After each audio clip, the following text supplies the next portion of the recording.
guys, every time my intro comes on, I just want to go dancing. This is Neena Perez. This is Straight Talk, no sugar added. Thank you so much for being here.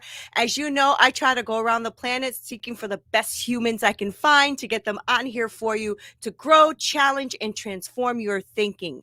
And today I found Steve Fredlund, and I hope I said that right. He is a sought-after problem solver and a strategist for Fortune 500 companies, small businesses, nonprofits.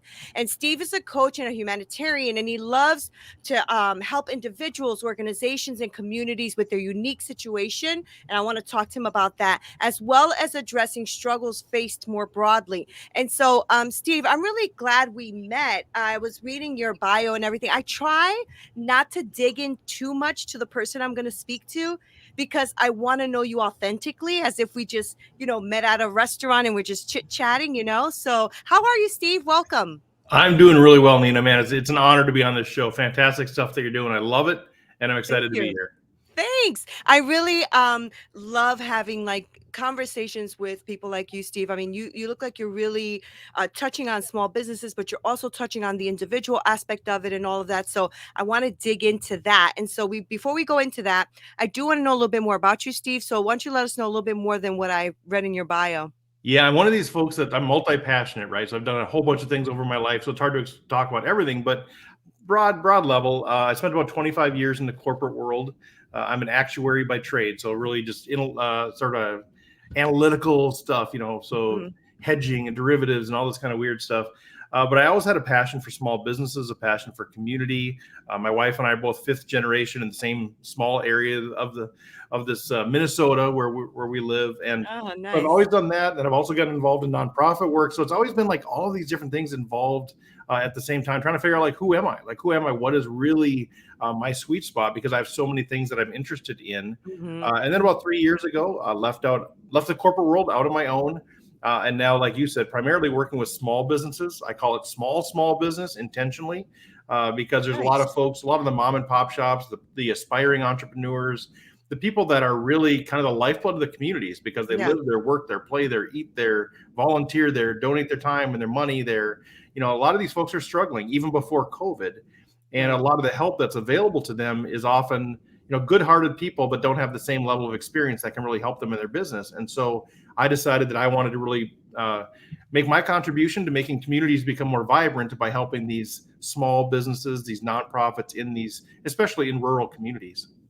That's really great. I mean, and you're right. I mean, this is way before the pandemic, right? I mean, these small businesses and these mom and pop shops and stuff, which I actually love, were getting consumed by the big guys. They were just getting closed out. I'm like, dang, man, and where's that great shoe guy that used to fix all my shoes, or that stuff. So that's really neat. That's a neat niche to get into.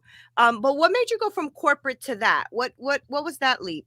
I think ultimately these are my people, right? Like the corporate people, they're amazing people, great jobs, great companies. But I'm a small town kid. I was, raised that way, and I never really felt like I truly fit in to the corporate world, even though I had success and all that kind of stuff. I've always was leaned toward, I want to work with the blue collar people. I want to talk to the folks that are kind of running the shoe store, like you talked about. Yeah. And those just feel like my people more and more. Yeah. And so when I left the corporate world, it was really around, I wanted to help communities become more vibrant. Felt like that was sort of my calling, if you will. And I'd done some nonprofit work in Rwanda, but it was about uniting a community here. And so that's always been on my heart. And so when I left, the question was, well, how can I make the greatest contribution to helping our communities become more vibrant? What does that look like for me personally, with my skill set, my experience, my passion? And so I surrounded myself with the right people that could just ask the right questions. And where we landed was, man, if you could help these small businesses and these small nonprofits and these entrepreneurs and the folks just looking at getting into starting businesses, if you could help those folks become more successful, that's going to help our communities. And so that was the rationale for why I chose to do that. So I do a little bit of corporate consulting just to pay the bills, but I wish I could just leave all of that and just really work with the smaller organizations. Was that tough for you, leaving the big corporate world and doing that? Because I'm someone who is always aspiring for like more in my life as well, right? And sometimes it's a challenge, right? When you're that kind of person who's doing really well, you're thriving, you're in these Fortune 500 companies, you can take these two ways, right? So one is I'm done with it, I'm going to move on, this is what I'm doing. Or you start to feel like, am I failing here? What am Yeah. I doing here? Is this insanity? Like, what was that for you? Because that must have been a struggle. It was a struggle. It was a struggle. And, I mean, you go through seasons of happiness and unhappiness in your Yeah. work world and that sort of thing. That's part of what I talk about, is a lot of what drives that, because I had to figure it out for myself. But, at the end of my corporate world, it really was sort of a traumatic experience in a sense of, just things were just not how I needed them to be, how I wanted Right. them to be. All of those pieces. That's a whole story in and of itself. So it was kind of it was a push out in a sense of the corporate world. Like, I wasn't really saying, okay, on this date, I'm going to transition Right. to work for myself. It had always been in my back of my head, but I wasn't, waiting for a certain date. It was a series of events that happened that made me go, this has to be the time. And so it Right. was kind of like jumping off of the pier. I'm married, and so I was talking to my wife too, because we Yeah. both grew up poor and we wanted financial security above anything. And so what's our plan here if this thing doesn't work, and Yeah. all of that. So there was, a lot of conversations around how can we do this? How can we both feel good about this? Because I was excited to do it, excited to try it, but I wasn't excited about all those pieces. Like when you leave a job where Right. somebody at some level is just telling you, here's what you can do, here's what we want you to do, and here's a paycheck. And now it's like, okay, well, you have no clients, you have no office, you have no benefits, you have none of these things. So, good luck getting a client and convincing them or whatever Yeah. to buy your services, and then figure out how to administer all of that. So it was but I love those kind of challenges, but it was still Yeah. pretty daunting. It is daunting. I don't know if you know much about me, but me and my husband as well, we've been through a lot, and one of them being homeless and all that kind of stuff, Mm, right? So I totally 100% get what you're saying, right? Because when me and my husband are having these conversations, this is something that also holds him back, right? Because he's like, mhm. Yeah. I don't want to go homeless again. I don't want to go poor again. I don't want to not Yep. have this again. So I get that, Steve. That's why I'm like, this had to be a really big struggle. Yeah. So what was the mindset then? How did you prepare for that? Right. Because then there came a day where you actually did leave. Right. Right. So, and how do you like, that in itself, right? You have to have some mental fortitude. You have to be able to overcome mental blocks. You have to like do a lot of stuff. So what work did you do there to get through that? Yeah, and I appreciate you sharing that about your background as well, because that was kind of our situation too. Like, well, we just can't go down that road again. Yeah, But that hurt. yeah, right. That's one of And those lessons that one time was fine. I learned the lesson, Lord. Thank you so much. it's so tough, right? Because that's reality, right? That's reality. And now, I was in a position where I had a really good job, that I was leaving, and so we had some savings, some retirement stuff. So I was very, very lucky, right? Some people are Yeah, doing this completely like, man, let's just see what happens. I figured I had about 6 months where I had to make something happen, or I'd have to try to find a job again. And I right, consider myself marketable, but who knows, right? You just right, don't know. right. You leave a You job don't. like that. Now, are people going to be reluctant to hire you back because you don't really know what you want to do, or so you're Right. jumping off a cliff, So true. for sure. Yeah. So mentally, I think what helped us is really having that plan of help figuring out, like, well, what are our pain points for each one of us, right? So for me, one of the pain points was just the structure of the job and wanting to just solve the problems I wanted to solve. Like, I'm a problem solver. Like, that's what I do. And the corporate world has gotten to the point where I just don't want to solve that problem day after day anymore. It was a great problem, but it's solved. Like, I don't want to solve it anymore. I want to solve the problems I want. So that was sort of Right. my piece of it. For Tracy, it was more around how can I have that financial stability. So it's figuring out where are the pain points, and then coming up with a plan.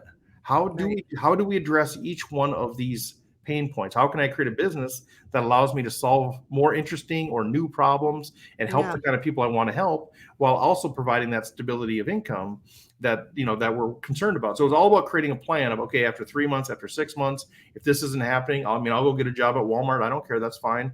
Go do, just having that plan in place is Mhm. helpful, because Mhm. then it's like, okay, well, if these things don't go, here is the backup plan. And so for Mhm. us, that helped, because then I feel like I could really go after it as long as I met the conditions of that plan. And that's Right. still kind of how it is today. Like, even today, still going well. By in 6 months from now and a year from now, those are still things. So that helps me help both of Yeah. us think how we're wired. Now that might not work for everybody because, as you know, we're all different. We have different Right. personalities, and so Right. I think sometimes you hear something like this, and you're like, okay, I just need to create a plan, and then I'll feel good. Well, that might not be what you need for your personality, but that's what Right. worked for us is to have a plan so that we knew what would happen if. Yeah, and I'm glad you said that because it's true. I think my husband is the planner. I'm Mhm. the one that burns the boats and goes, right? So Yeah, we're right? quick. Yeah, yeah. And my husband's the one that's like, no, slow down, woman. We got a little planning to do here. And I'm like, why? Let's just go, Right, let's go. What's the worst that can Right, happen? right, right. We could go homeless again. So what? Yeah. Right, then we'll I figure know it it's out, so right? funny. Yeah. It's so funny because and I'm glad you said that so that the audience is listening can understand that both of those things can work. You just have to know what's right for you. And I Mhm. love also that you did bring in the aspect of planning, Steve, because I think that what I'm seeing a lot, and I don't know you're seeing this, but that there is a lot of burning the boat and go. And Mhm. then people get really fearful and afraid and they're like, oh no. And now they're stuck, right? Yep, Because now they're afraid to move forward because that's not who they are. Right. yep, But at the same time, everybody's doing it and they think that's what they should be doing. And I always said, Steve, that comparison is the thief of all joy. yeah, Right. So as soon as you start to compare yourself to the other guy on Instagram or on LinkedIn or they got more views, you're done yep. because you're always going to be at the mercy of what somebody else is doing online, right? Yeah, so somebody's always gonna have more views, somebody's always gonna have better vacations, somebody's always gonna Right. have bigger cars, I mean, it's Right. just that is human nature, and I think social Right. media is great in a lot of ways, but it does introduce that where Right. it feels like somebody's always on vacation. Well, Right. because of all your friends, somebody always is on vacation, and so you start Right. feeling bad about yourself because, boy, it seems like everybody's going on vacation 7 times a year. Well, it's not the case. It's Right. just what you see, and I think Right. that's it, and I think what we touched on there a little bit is the power of clarity and how important it is to really know yourself. Yeah. You Yeah. mentioned, well, what should I do or whatever, like those things. That is such an enemy as well. Yeah. We allow ourselves to get should on, Yeah. because, well, you should go to college, you should get married, you should have kids, you should get a job, you should take a promotion, you Yeah. should. And I think it's exhausting. And I think a lot of us fall into that. I did for Yeah. 40 Me some too. years where Yeah. I'm like, I did what I should do. Right. And that's noble, I guess, at some level, but it's also life sucking. And you don't even realize it because it's little by little. And Mm-hmm, so when you mm-hmm. talk about, jumping ship and you're burning the ships and kind of jumping from the corporate to something else, or if you're thinking about starting a business, or, your listeners, a lot of them are entrepreneurs. If you're thinking about expansion or contraction or pricing or all those things, I think so much of small business ownership is about knowing yourself, Yeah. like Yeah. truly knowing yourself, not what, you think you should be like or what others expect of you or whatever, but like, who are you really and what kind of business do you really want to have? Mm-hmm, mm-hmm. And I think if you really get clarity on that, I think that makes the burning of the ships. I think it makes the planning. I think it makes however you are wired in your, Yeah. your family situation. It makes all of that stuff easier because you come back to a central point. But a lot of us, we start businesses a certain way because we don't want a boss, right? That's the reason we start businesses. And maybe that's fine, but we don't really think about anything else beyond that. And we Right. start layering on this business. Then we wake up 5, 10, 20 years from now, and we're like, this isn't even the business I want. This is Right. terrible. Wow. That's so true. And I'm unhappy. And that Yeah. can happen if you own a small business or if you're employed in a big company. And we think it's the small business ownership that makes us unhappy, or we think it's the working for the man that makes us unhappy. It really is more of an alignment issue of Yeah. we're not really doing it in alignment with who we truly are. And I think it's taken me a long time to realize that. And I wish I would have known that 30 years ago. Yeah. I Yeah. said the same thing the other day. Yeah. It's so true. And somebody said, well, what if you're working for an organization that, okay, so I do align with a lot of what my organization is doing, the Yeah. nonprofit world that I'm working in, and I love it. And so somebody said, what if it didn't? I said, then it doesn't. They don't have to align to what I want. What Mhm. I have to understand is what is it that I want? Yeah. And they're like, oh, and I'm like, every organization is going to be run by the person that Of they, course. who they are, right? And it So should be. we, Yeah. yeah. Yeah, and it should be exactly. So Mhm. I said, like, if when I have my small business, so if people are in my small business and don't want to be here, don't. Yeah. Nobody's making you do something you don't want to do, and I think that's where we get stuck, right, Steve? We think we have to do this. I don't Yeah. know where we got that from. I guess it's upbringing and watching people struggle in our lives and stuff like that. And something worked when we were struggling, so we think now that's what we have to do. Right. So how Well, do and you help? I'm sorry, go ahead. No, I was gonna say, and the pendulum swings, right? Like, Right. so there's, I grew up and, my mom worked 5 jobs just so we Right. could rent out the basement of a house or whatever. And so, work ethic and just going to work, whether you're sick or whatever, and just putting Yeah. your time, like that's it. And I saw that and I experienced that. I'm like, oh, I don't really want that, if there's any way to do it. But, things shift. Like, one Yeah. generation, it's so noble just to get up at 8 a.m. and, go to the coal mine and pack your lunch and come back and like that's it. And so sometimes you want to pendulum swing, sometimes you want to grab onto that and you think that's how it should be. So Yeah. yeah, I think there's a lot of the should piece of it that Huh. just sort of Absolutely. comes into the fabric of who we are. And we're very fortunate, all of us collectively. We're at a time in history now where we have more flexibility than ever before For to do the real. kind of jobs that we want, Yeah. to pursue what we really want. I think for other generations, that sounds crazy. Oh man, Yeah. I'm gonna create my own business. I'm gonna start an Instagram, Yeah. business, and I'm gonna sell thrift clothes. And they're like, Yeah. what are you talking about? Because Yeah. they're like, no, I'm gonna go to the bank and work, and close Right. doors from overnight or whatever. Right. Yeah. Right. And you know what? You're seeing it now, Steve, because I'm hiring some people too, and I can't find anybody. Yeah. Like, where Mhm. where are Yeah. you people? Yep. Like, where is everyone? And It's I'm tough. like, this is kind of crazy. It's a different world, completely different world.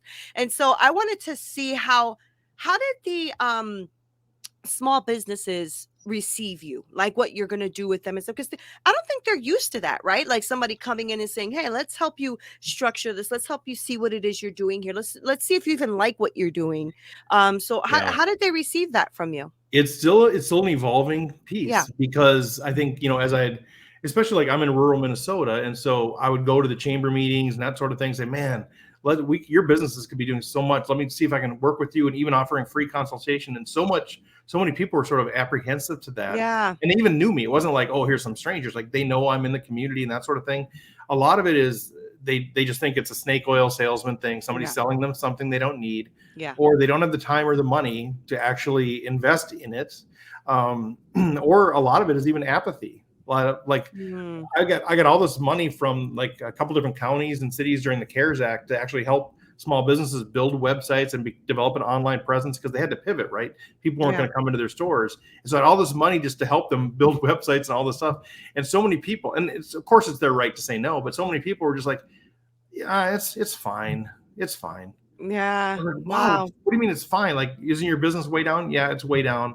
But we'll get through it somehow. We'll figure it out. I'm like, literally, we can build you a website for absolutely free and maintain it and all that sort of stuff. We're fine. So it wasn't, they obviously have a right to say no, but it was just Yeah, more of of this course. apathy sort of thing. And so trying to figure out like, where are these people and how, because what happens is I end up caring more about their business than they do. Yeah. Yeah. Like they look at their financials and they realize they're going to be out of business in 3 years, and they're just like, they're fine.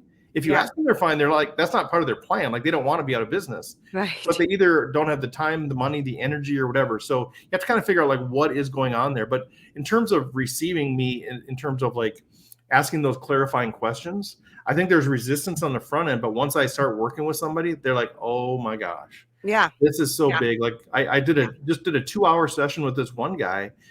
He was kind of like almost like doing it as a favor to me, right? Like, yeah, I'll do this thing with you. And like all I did was ask questions for 2 hours about the business and what he wants to do. What's his dream? Like when this thing's over, does he want to sell the business? Does he ever, like, just asking questions? And by the end of it, he's like, oh my gosh. And he was just like, and I'm not trying to say that to sell myself, just like, but clarity, the power of clarity is so critical. And so as people start to do that, and then sort of as one person tells another person, hey, you got to meet with Steve and talk about this. That's when it starts to resonate with people. But yeah, this initial piece is sort of tricky. And at least where we are, a lot of people, they get the free coaching and consulting from like the small business, the SBDC units there. And, by their own admission, there's people that aren't super experienced in it, but a lot of people that are saying, that's just fine. That training is just fine for me, for what I want to do. So I think it's really finding, what I've been doing now most recently is trying to find those businesses that are actually hungry to grow, because it's really hard to tell people you should want to grow and you should want to thrive. If you tell them, hey, do you want to make twice as much money, work half as many hours? They're like, yeah, that sounds great. Hey, let's start meeting together, even at, super reduced or even free rates. And they're like, yeah, I don't really have time for that. So, and that's their right. But it's like, it's very frustrating as somebody that I look at their business, like 3 things you could do. And you would be like, you would be making twice as much money and working half the time, but they don't want to do it. So that's kind of the Yeah. frustrating part of it. And so that's for me as just an innate problem solver. I need to try to find those circles and find those people that really want those services, because Yeah. not everybody does. That's all mindset though, Steve, I think, because, It is. as a small business owner, I get it. Like sometimes when you are in the midst of it, you don't see a way out of it, or you just start to become Yep. used to the routine, and that's really your demise. Before you know it, you're done. And it's such a closed-minded way of thinking, but they Mhm. don't realize it, right? So, and Right. they're kind of defeated at that point too, and they probably have been burned, Steve, because there's Yep. so many coaches and people out there that are doing the snake Yep. oil thing, where I mean, even I'm dealing with that myself as a coach, having people come to me and then they're like, oh, but this coach promised me X and then they didn't Mm, deliver. Like, that yeah. sucks, That's and that happened to terrible. me too, so I get it. That Yep. really sucks, but you have to know that you need an outside person to help you see. You Yes. can't, you can't, what is that, you can't see the label from inside the jar, Hmm. right? And Hmm. so you need somebody who's going to be outside the jar reading that label to you. And I think what you're doing is great, Steve. And I say, keep going for it. And you're right.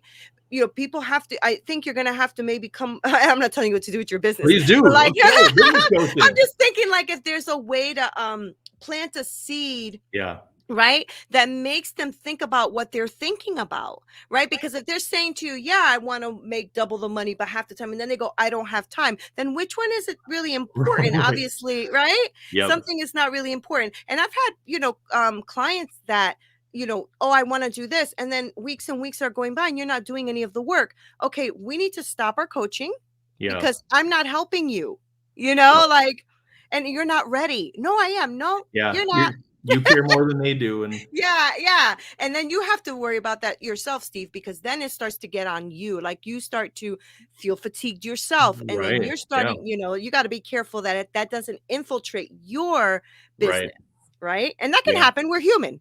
We're Yep. human, right? Yeah, a couple things that are interesting about this whole dynamic too, and maybe some of your listeners are in this situations coming from a corporate world or whatever. So I always thought like, okay, my background is going to be super appealing, and people are going to grab hold of this thing because I've got an MBA, I've got the corporate experience, I can really start all these things, and I think it becomes a stumbling block a little bit Yeah. to the small business owners because they feel like, okay, well, he's not going to understand my business or whatever because he's been working in Fortune 500 companies. So what I thought was maybe like a great experience maybe could be a hindrance in some places. But the other thing that I'm interested in even what your folks think too, or what you think, is that one of the big stumbling blocks is what I've experienced as I'm developing my business that I think other people are experiencing too, is this idea of, we want this great support, right? And then we get the price tag and we're like, well, all right, I'm not going to do that, right? Like I'm a public speaker. I do a lot of keynote speaking, and I Yeah. wanted to get like this great coaching package from people. So I went to this thing, and it was great. And then they're like, okay, boom, if you want to work with us, it's $25,000.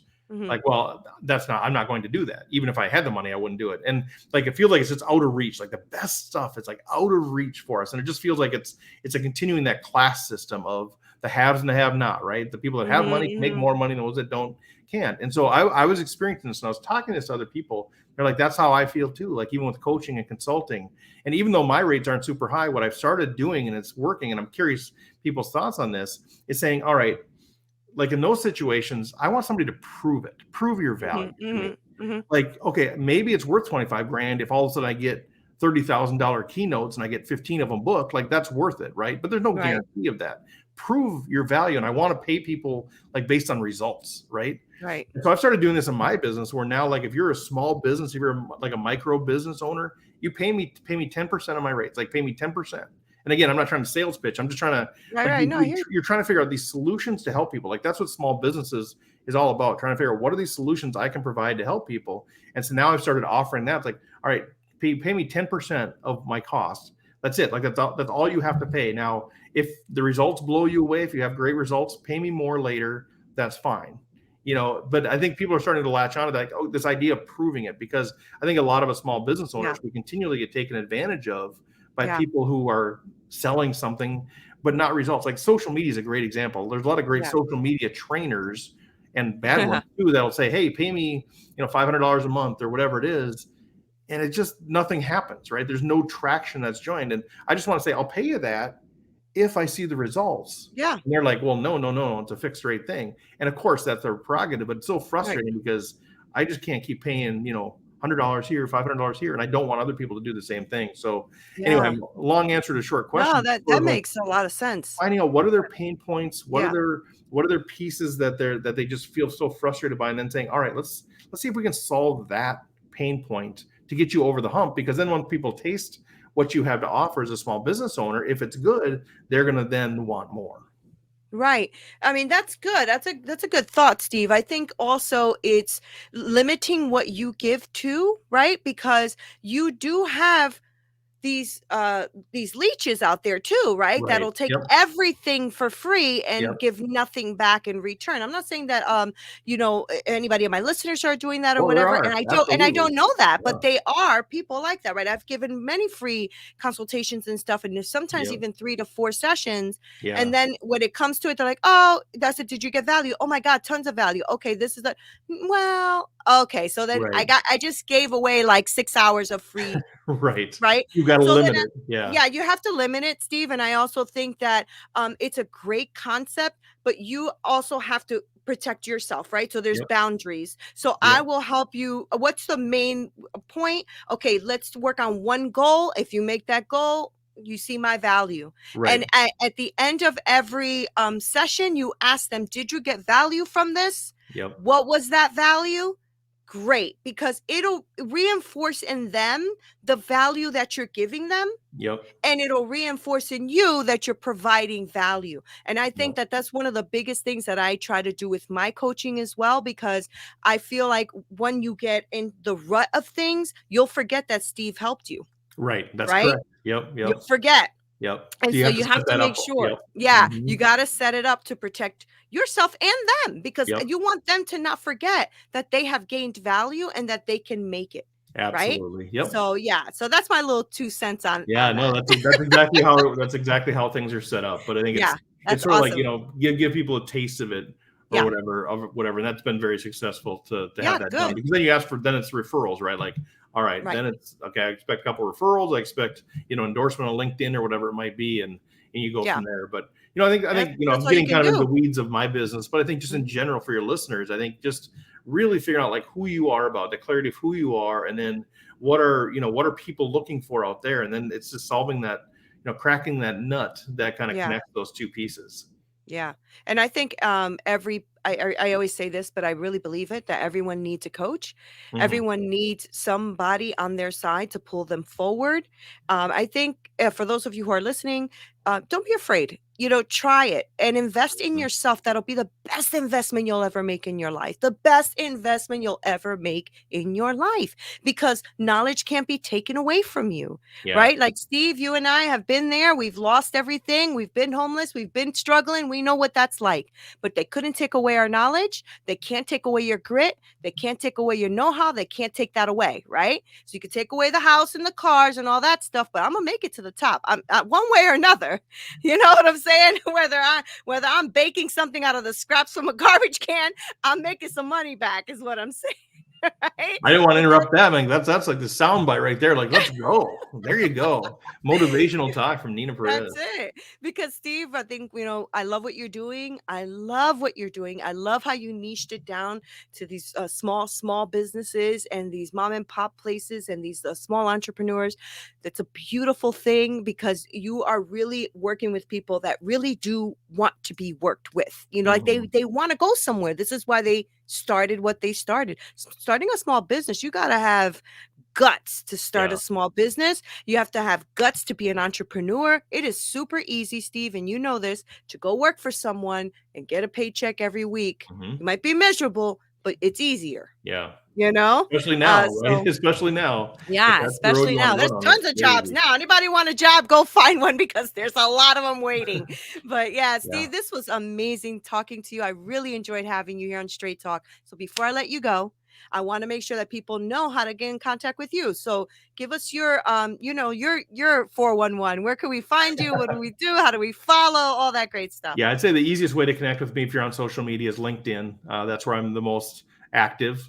I do something called Steve's Daily Stool, and that is intentional, where I just share a couple of minute videos, little insights that I'm learning along the way that are hopefully helpful.